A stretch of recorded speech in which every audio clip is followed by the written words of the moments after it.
এই নাস্তা খাইতে 5 কিলোমিটার দূর থেকে যে আসছি। এই দোকানটা নারায়ণগঞ্জের মধ্যে একটা প্রসিদ্ধ দোকান। আমরা সেই সোনারগাঁ থেকে এখানে মিষ্টি নিতে আসছি আর নাস্তা খাই যাচ্ছি। নারায়ণগঞ্জে শত বছরের পুরনো ও ঐতিহ্যবাহী মিষ্টির দোকান মিষ্টিমুখ। 1895 সালের দিকে দোকানটি চালু করেছিলেন কেশবচন্দ্র ঘোষ।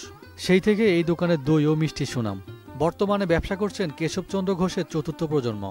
মিষ্টিমুখের যাত্রা শুরু হয়েছিল 1800 শতাব্দীতে। আমার দাদু শ্রী কেশবচন্দ্র ঘোষ, উনি মিষ্টিমুখ ব্র্যান্ডের প্রতিষ্ঠাতা। এটা যাত্রাটা কি করে শুরু হয়েছে সেটা তো ঠিক আমরা অতটা ইতিহাসটা বলতে পারলাম না। মূল কারণ হলো গিয়ে দাদুর সাথে আমাদের খুব একটা বেশি ইয়ে হয়নি। দাদু মারা গেছে 1975 সনে। তো উনি যখন মারা গেছে তখনই দোকানের বয়স প্রায় 90 বছর ছিল। তো এখন সেটা আন্দাজ করে বলতে পারেন যে 130-40 বছরের মতো দোকান। মিষ্টিমুখ অরিজিনাল যেটা ছিল সেটা হলো গিয়ে আপনার ওই আমাদের 1 নম্বর গেটে বেবি স্ট্যান্ড আছে, বটগাছতলায় আমাদের মূল দোকানটা ছিল। 1988 সালে এরশাদের আমলে রাস্তা চওড়া করার কারণে আমাদের দোকানটা ভাঙা পড়ে। তার পরবর্তীতে আমরা যেখানে কারখানা ছিল ওইখানটায় আমরা দোকানের শোরুম করে রাতারাতি আবার চালু করি মিষ্টিমুখ।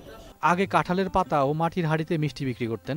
কাগজের প্যাকেট চালু হওয়ায় সেই ঐতিহ্য হারিয়ে গেছে। তবে যুক্ত হয়েছে নতুন মিষ্টির আইটেম। ওই সময় মাওলানা ভাসানী বলেন আর শেখ মুজিবুর রহমান বলেন, যেই ছিল সেই সময় তারা ক্ষমতায় বা বড় বড় নেতা কর্মীরা, তারা আমাদের দোকানে এসে এই লুচি হালুয়া পদ্মপাতার মধ্যে, তারপরে ওই যে বলে ক্ষীরা, পাত ক্ষীরা যেটাকে বলে, পাতার মধ্যে আমরা বেচতাম। ও তারা খেয়ে গেছে, মানে সেগুলো আমরা রেকর্ড রাখি নাই। আমার কাকা হইলে বলতে পারতো কে কে খেয়ে গেছে। মানে বাংলাদেশে পাকিস্তান আমলে তারা বড় বড় নেতারাও আমাদের দোকানে খেয়ে গেছে বা অর্ডার দিয়ে মিষ্টি নিছে, তখন পাতিলে দেওয়া হইতো মিষ্টি। প্রায় 45 বছর ধরে মিষ্টি মুখে কাজ করছেন একজন। নিখুঁতি আর লেডিকে নিয়ে মিষ্টি মুখের ঐতিহ্য বলে জানান তিনি। 45-46 বছর ঐতিহ্য বলতে নিখুঁতি তার লেডিগিন্নি, এটি সবচেয়ে ঐতিহ্য মিষ্টি মুখের।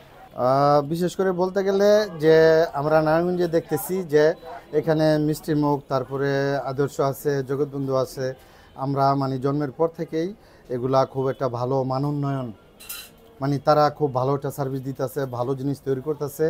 আমরা পার্টিগতভাবে, আনুষ্ঠানিকভাবে কিংবা ঘরোয়াভাবে আমরা চেষ্টা করি মানে ওনাদের এখান থেকেই আমরা এগুলা মানে নিয়ে পরিবেশন করার জন্য আর কি।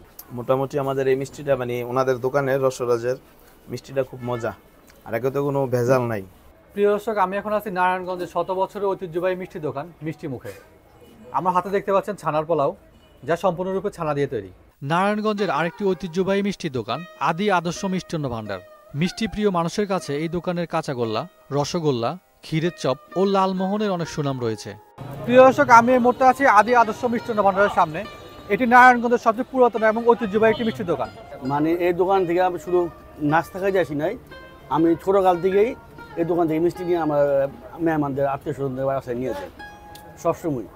আর আমি এখন থাকি শিবু মার্কেট, এখান থেকে 5 কিলোমিটার দূরে। এই নাস্তা খাইতে 5 কিলোমিটার দূরে থেকে যে আসছি। এই দোকানটা নারায়ণগঞ্জের মধ্যে একটা প্রসিদ্ধ দোকান। আমরা সেই সোনারগাঁ থেকে এখানে মিষ্টি নিতে আসছি আর নাস্তা খাই যাচ্ছি। মিষ্টির সঙ্গে তাদের দোকানের পরোটা ভাজিও মানুষ বেশ পছন্দ করেন। তাই তো মিষ্টি আর পরোটা ভাজির স্বাদ নিতে ভিড় জমান ভোজন রসিকরা। এটা পুরাতন, আমাদের পুরাতন 150 বছরের কাছাকাছি। বুঝলেন, চারপুরি চলতে আছে আমাদের একটা নারায়ণগঞ্জ ঐতিহ্যবাহী। অনেকে মানে ভাজিটা খাওয়ার জন্য লাইন করে, যতক্ষণ ভাজি থাকবো ততক্ষণ আমাদের ভিড় থাকবো দোকানে। হাসান তাহের, 21 টেলিভিশন।